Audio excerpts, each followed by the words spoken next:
America is at a crossroads. Polling is starting to show 68% of Americans believe our country is headed in the wrong direction. Partisan gridlock, crumbling infrastructure, rising distrust in media. If you want to say that, to me, it's been gone for a long time. You're fueling it. But, here at the Middle Ground Mic, we believe in answers aren't found in the extreme, they're found in the middle. And today we sit down with Nathan Smolenski, a voice and an author who understands the cost of polarization and the need for solutions that move us forward and not to the left or the right. How are you doing today, Nathan? Doing great. How are you? Another day in paradise. Give everybody a little bit, I know we had a pretty good pre-interview, but give everybody, tell them who you are and what you're all about. Sure. So I'm Nate Smolenski. I'm the author of Common Ground from the Ground Up. It's a book on how healthier political dialogue can lead not only to personal growth and our ability to better heal the relationships in our lives that are marred by disagreement, but ultimately real impactful societal change. So I'm excited to share that. Formerly, I was state director of the Florida Forward Party, which is a minor party for those not familiar with it. And I've previously kind of worked in the political innovation / bridge building space, either working or volunteering for about 10 years now. So, well, I mean, that's a little awesome. of my background. We need more people that are willing to do that, especially the middle ground here, right? And you talk about common ground. It's just, we need more people thinking that way. Yeah. I would agree, but I think with writing the book and with conceptualizing all of this, there are, in some sense, two audiences that have a very similar problem that I was going after. And one is sort of where we find ourselves, which is politically not clearly to the left or the right, not really interested in falling into this team red, team blue. All right, we have all of our opinions. We're going to band with our team and go rah-rah. And a lot of these people, a lot of us, find ourselves over the years politically homeless, frustrated with our options, not really finding something that resonates with us. And so there is that need to connect, to find our voice, to mark our voice in the conversation. And ultimately, I realized we're not the only ones who are lacking that voice in the greater conversation, because we've gotten so bubbled right now. We've gotten so polarized and so alienated from one another that there is a market need for those on the left and the right to find the language, to find the tools to actually express themselves to those who aren't already agreeing with them. Yes. And that's where not only do I hope to position ultimately my book and have that resonate and be useful for people, but that is, I think, one of the fundamental market opportunities, the opportunity for a market correction within this political system that we are in, where the need for breaking out of one's bubble is so great that people may latch on to a more positive movement, not because of some moral obligation or change of great heart, but because it's frustrating to just be yelling and yelling and yelling and not have the needle move at all. It gives you a headache after a while. Well, absolutely. Something that I found, as we kind of talk about common ground, going to what you are, and Mm. I know this isn't popular among my friends on the right, but I found that, especially doing through this podcast, the industry I work with a lot of younger people. Gen Z is not as polarized as the media would make them out to be. They're a lot more middle and open to different ideas than I think they're given credit for. I think part of that, at least anecdotally, I can attest, is seeing so much of this conflict mindset, of this hyper-polarized politics, and being kind of a little bit numb to it and really just so tuned out and turned off by it, because there is an understanding that there's got to be something better than this, right? Yeah, and I think America is going to find that millennials and Gen Z want common ground a lot more than Generation X. And I'm not knocking Generation X at all. They grew up in a different time. than we did, right? They grew up during the Cold War where things were a little bit more black and white. Now with social media and everything, things are so just gray. I don't even know if there's a black and white anymore at all. It's just one big blob of gray, but through my experiences, kind of like talking about like, to the meaning of your book is, I've talked to a couple people, where I work. I mean, some of them are younger kids. They're like, 17, 18 years old. And I didn't even know someone listened to my podcast. They're like, yeah, boss, I listen to your show and da they're like, man, I love it. And I'm like, you listen to I was like, I was floored. I'm like, I would have never guessed. Like, it just makes so much sense that people don't want to fight and argue. And I'm like sitting there and I told my wife, I said, there might be hope yet. I'm like, I'm finding there's kids out there that, just because they don't like what they hear, if you turn on the media, oh, if I don't like what I hear, screaming, this, that, but the one thing that they all do say is America lacks mental health support. And people go, oh, well, that's something new. That's social. I'm like, no, we had mental institutions for a long time. Now, granted, some of them were pretty bad places, but we need to have something like that for these people to go. They don't have, so right now, all you got are the people that have severe mental issues wandering the streets, and well, we see the results. Yeah. And I mean, that is a prime example of the modern politics being really inept at solving problems, Oh, yeah. actually finding solutions to issues. Especially like they really don't do a lot on non-polarized issues. There's very little incentive to work on anything that doesn't distinguish you from your opponent. Yeah. Where I heard a guy named Scott Jennings. Well, he's on CNN. I don't mind following him sometimes because he's right, but he's right wing. But sometimes he kind of has a little bit of a balanced answer. Not all the time. Yeah, I guess it was a phrase that I had never heard. Right? They call it the 80-20 policies. Policies that 80% of their people or the public can kind of get behind, and then 20% that don't. And that's what a lot of campaigns are based on. You know what I mean? Like 80% of your people, 20% might not, and they blend it a little bit to try to win the electorate and the popular vote.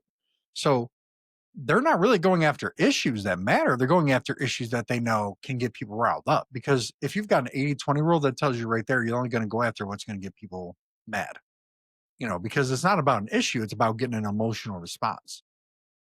you know, I think, and I talk about this somewhat in the book, which is, all right, how did our politics start to play to cater to this kind of polarization?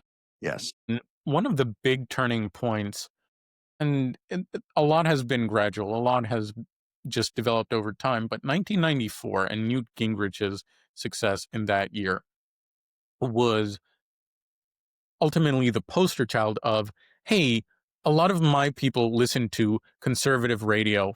Let's play to this talk radio crowd. Let's not worry about making stuff that's accessible to Democrats because the Democrats aren't really paying attention. I want my crowd more energized.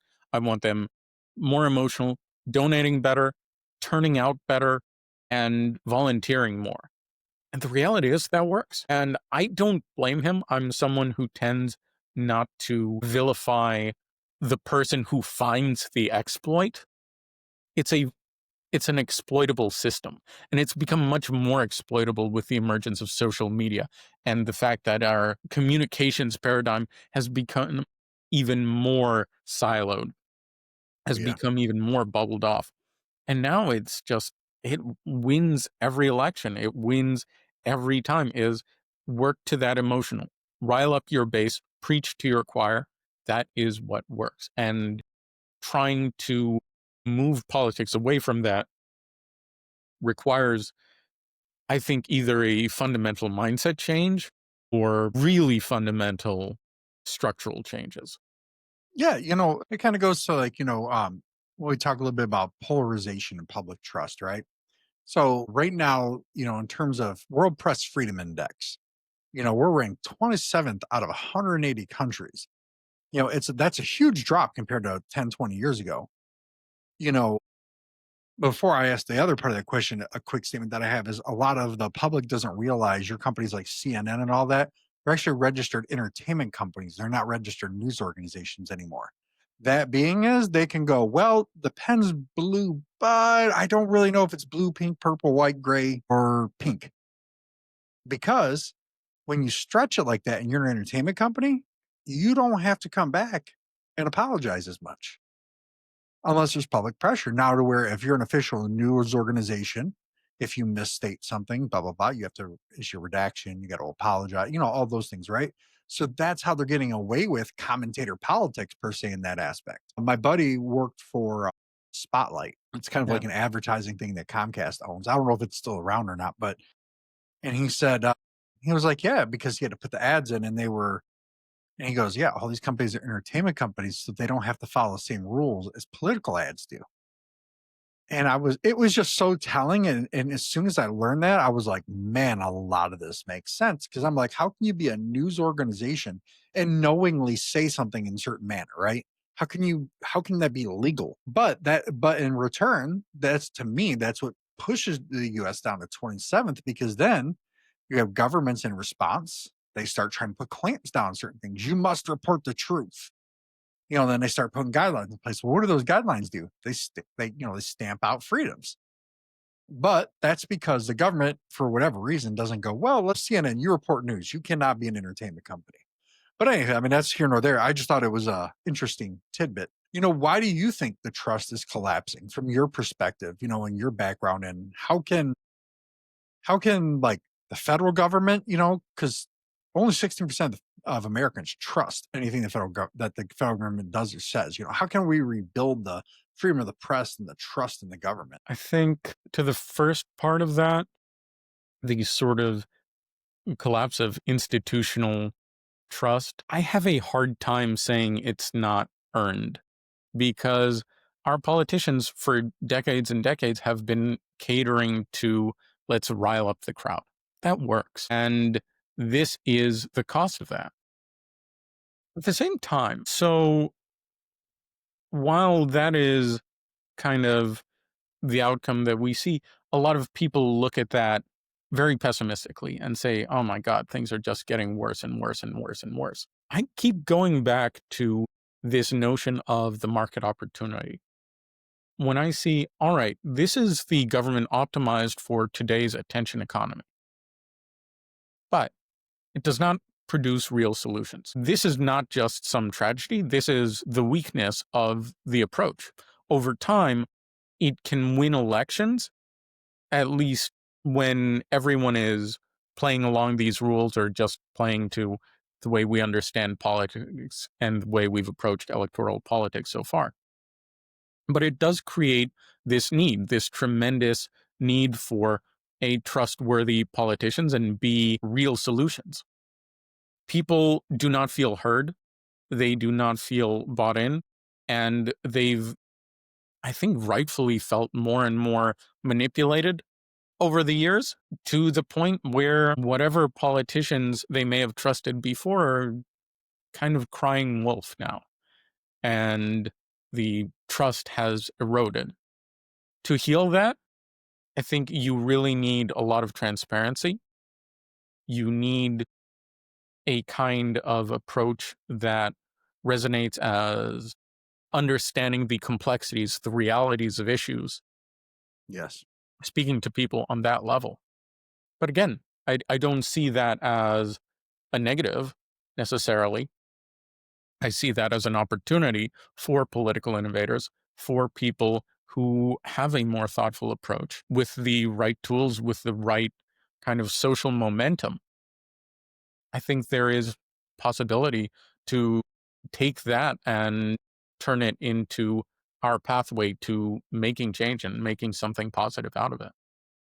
Yeah, no, and that is key, I like expand on it a little bit, right? So a lot of polls Mm, say America wants a third party, a viable third party, right? And yeah. I would say what's probably the polls say 60 some odd percent, right? But I probably think it's probably like more like 95%. There's just not all of them that are going to, people want to admit it. But, full disclosure, 13 years old, I was a libertarian. I started reading Thomas Sowell, Milton Friedman stuff. Obviously young, didn't really know too much about it. Obviously I grew up and moved way further towards the center. authoritarianism, as much as I like it, to me, it's just kind of like a pie in the sky type of thing because, again, it relies on everybody always doing the right thing regardless. And that's just not human nature. As much as I would like it to be, as much as I want to have that complete faith in, my fellow individual human, but it's just not reality, and I think to put it on reality is just you're selling people short, you know. Yeah. But, from your perspective and, your book and stuff like that, what does that look like to you? Do you see that as a realistic option that we could have? Yeah. And it's not as simple as yes, because I've worked in the third party space. And I think if you are in a third party, if you are presenting a third party, trying to organize a third party, and all you have is that, look, people are reticent, people are distrustful of new politicians. And you have to be cognizant of why the current politics that both of us and so many Americans don't like, why it works as well as it does. It gets people energized. The people in the middle tend to be quieter.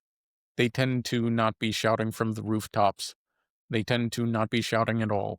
They tend to avoid political arguments when they can. That may be why you run into fans who you may not have expected because the middle doesn't talk about it as much. So you really need to be cognizant of that and also be cognizant of if you espouse the values that I and so many bridge building, I think, endeavors have talked about, which is curiosity and intellectual openness and intellectual humility, transparency, all of this. That's great. That is not a political platform. And there is a lot more that people need from a third party than just being a third party. Yes. I talk in my book, and I've used this in party building, working with candidates. Puppies. Puppies are what I like to call the core of how you address demand that is unmet by partisan politics. You need sort of real ideas that are pertinent, that speak to real issues, that are unifying, that have not only the language to access diverse ideological groups, but the viability to work through diverse ideological groups and legislative bodies with different control. You need things that are pragmatic and address the complexities and realities of the issues that speak to people's intelligence and their ability to realize, oh, the solution is not going to be something super simple. You need things that are positive. You need to have this orientation towards a problem solving mindset, towards actually working somewhere where we resolve a problem rather than yelling about it. You need ideas that are innovative, that capitalize on this sort of trap that both left and right fall into, which is they need to keep repeating. They can't present an unfamiliar idea. They have to keep repeating the same talking points. And new ideas are exciting for people. You Yes. need ideas that are empowering, that speak to just people being more heard, more involved, more represented in the policy. And you ultimately need a kind of politics that is self aware, where if you are going to present a third party approach, something off the beaten path, be cognizant of how people will see you and what people will think. Once you address that, I think, because my experience was we did not get people who were fervently opposed to us when I was in the third party space. We got people who would quietly say, good luck with that, and would sort of look at us as pie in the sky idealists. And you need to be able to address that. You need to have that self awareness to deal with that. So, again, that's why I always suggest, and I say it in the book, adopt puppies, which is pertinent, unifying, pragmatic, positive, innovative, empowering, and self aware. I think these are the keys to the kind of new politics that can succeed. I mean, that's, like that kind of goes into like, some other talking points I had here for you. Economic and social stuff, right? Let's delve a little into that because I think that is very relevant to the things that you're talking about, right? Because like I said before, it's the economy, right? I mean, no matter what kind of social issues are going on, when it boils down to it in America, that dollar just hits every political class, no matter where you're at in life. You can have your passion about something, but if you don't got $5, that passion means nothing. So that's where, that's how our system is kind of built on, right? So inflation has cooled, you know, but the vast majority of how people are still seeing their living paycheck to paycheck. You know, what cultural changes, can we do to kind of, from your perspective, based on your book, address some of this? Well, my book, I will say, stops short of. I don't want to be the person providing all of the solutions. I Right, right. can't be the person providing all of the solutions. But as far as how we talk about and how we think about things, it's ultimately, all right, understanding the realities of the problem at hand, realizing what are the incentives in play? What is going on that is making this policy or this policy not work? Appreciating kind of the toolbox, which is what I like to think about. Right. New ideas, even if they're seemingly opposed to one another, they all add to how we can build solutions.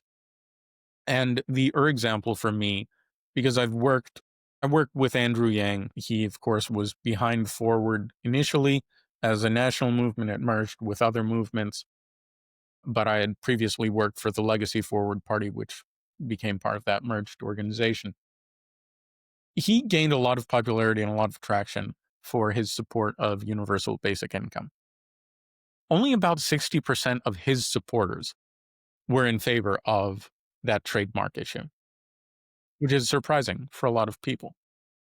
And there are different explanations of this that his former staffers will give. A lot of it is around, well, it's not that he necessarily had the right solution, but he was thinking about the right problem. He was showing, okay, he's actually putting thought into this. And I would go one step beyond that, which is to say, even if that is not a perfect solution, and I find it very much an imperfect solution, it's adding to our ability to solve the problem. When you have, say, a universal basic income program, a welfare program, a tax cut, all of these are fundamentally the government funneling money purely into the economy, purely into people's hands to stimulate some sort of economic growth, activity, or opportunity. You can aim for those in the lowest income brackets. You can aim to most benefit those in the highest income brackets, or you can go all across the board, and all of them create different incentives and all of them have different drawbacks. A welfare program may keep people ultimately trapped in a loop, and it doesn't do so much for job stimulation. It is more creating this safety net. A tax cut doesn't address the safety net and doesn't necessarily hit the people struggling the most very well. But it does, to a degree and to a varying degree that we need to be cognizant of, stimulate some economic activity, some job growth in places. And a UBI program, all right, well, it may have more positive incentives across the board, but it has inflationary effects depending on the scale. So these are all imperfect tools that we need to be cognizant of that we can add to. All of these are parts of how do we address a lack of economic activity? How do we address a particular region, a particular locality? There are people struggling. There's a lack of job growth. How do we deal with that? And these are the tools we have. This is the data we can be looking at. And it's this mindset, this sort of problem solver mindset where someone is saying something different than we are, that can add to our ideas. That can add to the conversation. We don't have to be enemies. We are all working and all contributing to a conversation where we are trying to build the best solutions that work. And that, I think, as a North Star, is really valuable. Yeah, no, I mean, that's a perfect. I couldn't have said it better, really. I mean, that's a perfect way to say it. Kind of going back to that a little bit. So, I believe they may won something $1 trillion in student loan debt off the top of my head, you Oh, know, God. and and they're saying, younger voters often feel ignored, right? I mean, they do. I mean, how can these leaders, because Andrew Yang, definitely very forward thinking individual and pretty nice guy from what I've seen in interviews.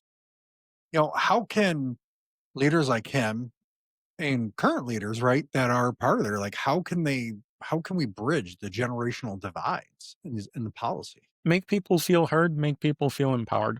I think the lack of empowerment is the most fundamental thing that needs to be addressed and the most fundamental opportunity you have as a movement. This is the crux of why I wrote my book and why I present it the way I do is there is a need not only within, you know, the center, not only among the politically independent, but this is something that I really designed. I think the greatest value is if I can make something that those like you or me who find ourselves frustrated immediately by the partisan conflict and the political polarization can pass along to those who are more entrenched in the conflict and say, look, what you are feeling is on some level trapped inside your bubble. You feel helpless to do anything about this political tide, about this constant conflict. The needle's not moving. As much as you can yell at people and fight with people, the needle's not moving. And empowering people to go beyond that and to have an outlook towards ideas and solutions and policy and politics that has some hope in it, I think that is something people are demanding hugely, even if they're not saying it that way. Yeah, no, I mean that kind of goes back to I talked a little about mental health earlier, right? Yeah. You know, I think 1 in 5 Americans, are saying they now struggle with mental health issues. To you, and obviously, because you've worked in a third party circle, and you've got a pretty significant background in all this, which is phenomenal. How much of these mental health struggles are tied to like the politics and the media, fueling all this fear and outrage? I'm not going to say that our politics is singularly responsible for our mental health crisis, although our current politics is also very bad at solving this mental health crisis. But there are certainly parts of our polarized, hyper partisan, the various political and media rage machines that do play upon it. That whether they target it or not, look, it's these people who are the loudest on social media. And I've found this actually with family members as well. The people who are the most intense about it, they're really struggling. They're Yes. really in need of this politics as an expression. I talk about, and we talked, I think earlier about politics as sport, politics as religion, just the way that our political identities transform and evolve over time. And these are people at the core of that, at the center of that, not our center, but the epicenter of the political noise, who it just becomes their world and it becomes this obsession. And it is deeply unhealthy. They end up also doing the most dangerous things with it, taking it to the worst extremes. But I feel genuinely really sad for these people who are clearly struggling with it, who are clearly, just having this politics where the other side, whatever they perceive as the other side, is so incentivized to say, ha ha, look at what a crazy person you are, rather than to reach out and, Yeah, or I look mean, at what an evil person you are, rather than to reach out. And I feel for that. I really feel for that. yeah, I mean, and you've worked with, I mean, Mhm. several movements. I mean, I think a lot of people in my realm and stuff, and your realm, probably pretty impressed with that. Mhm. What are like in terms of everything you've worked with? What are some like real human stories that stick with you that show the cost of partisanship? I mean, who hasn't had relatives they've fallen out with? Just I had, a cousin and a great aunt who was uninvited from a wedding, Which is from my cousin's wedding for political differences. And I've seen stuff like that. I've seen just arguments get into yelling and shouting and screaming and fighting. And I mean, we've all dealt with that, oh yeah, I think. And I mean, beyond that, I wouldn't say my experience is particularly unique or my insight is particularly special on the relationship harm that it does. I think that's something we're cognizant of. I think what I try to say is, and I talk about this in the book, is my appeal to that is not, hey guys, why can't we all just get along? Politics isn't worth fighting over. Politics is worth fighting over. Politics, these are issues that matter. These are issues that affect a lot of lives. What I think the point is that we need to be making is fighting doesn't actually work. We destroy all these relationships. We have all these heated arguments. That is not the way to actually resolve any problem. That does not lead to any growth. That does not lead to any healing. That does not lead to any societal improvement. And when you position it that way, rather than simply asking people to have civility for the sake of civility, I think you can get to the real core of why people are so frustrated and what it might take for them to consider stepping back and trying to take a breath, so to speak. Yeah, no, I mean, to me, that, So, the title, I do want to talk about the title for a moment because, it's a repetition. It's kind of cute. A lot of people miss the actual implication, which the from the ground up is speaking to, look, in order for us to break through these barriers in communication that we have, it requires us to sort of rethink what our politics is, rethink what it means to argue about an issue, what it means to disagree. And I talked a little about that, where someone who thinks differently from you, they're also adding to us working towards finding a solution. You can work together towards a solution. The conflict mentality that we assume is just what politics has to be, especially when you step away from that media landscape, you step away from electoral politics, which is competitive. When you're having a discussion with a friend or relative, you can learn from them. You can approach it not trying to win. And not only is it healthier, not only is it more enjoyable, it's also more productive. I talk about the golden rule in the book. I talk about sort of the reciprocity that is one of the most universal moral underpinnings and just underpinnings of how we approach each other and react to each other. If you want people to open their mind to what you have to say, one of the most effective things you can do is to open your mind to what they have to say. If you are welcoming of their ideas, if you hear them and make them feel heard and listened to, they are much more likely to reciprocate and to lower their temperature and hear you out and hear, all right, well, what is it that you have to offer? There are keys to the language that we can use in going beyond, if I ruled the world, this is the thing that I would do, or this is wrong, this is evil.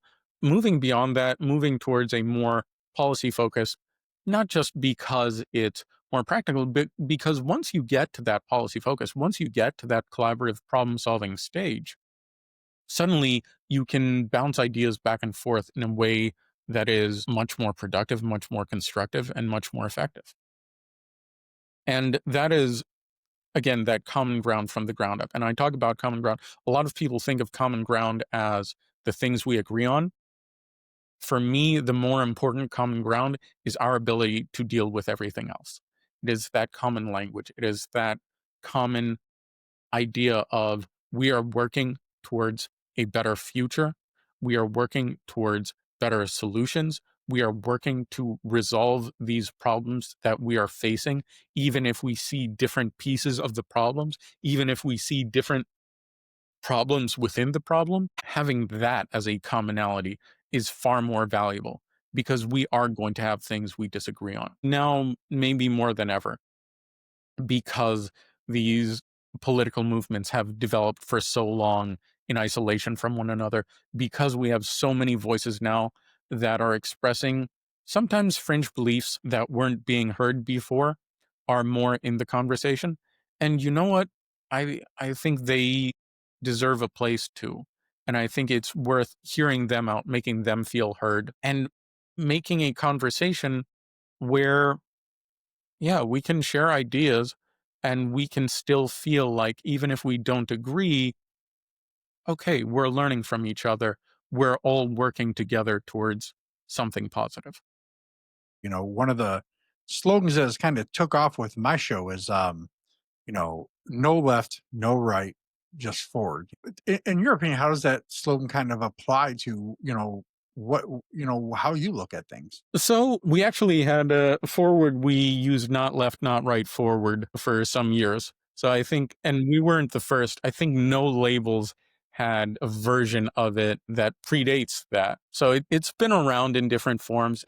It's a great slogan. It's, I think, speaking very much to those of us who have felt politically homeless and who felt frustrated by this sort of team mentality of, let's just find, what is the Democrat way? What is the Republican way? That's not a solution. But I think something to be cognizant of, and something that I think is worth acknowledging, is the ideas that are ultimately going to be effective policy. They might come from the left. They might come from the right. They might be something where historians are going to argue of, does this represent conservative thought or liberal thought, or where do we place it on this four-dimensional spectrum that they're going to have in the future to understand politics? But it's not because of that a solution is good or working.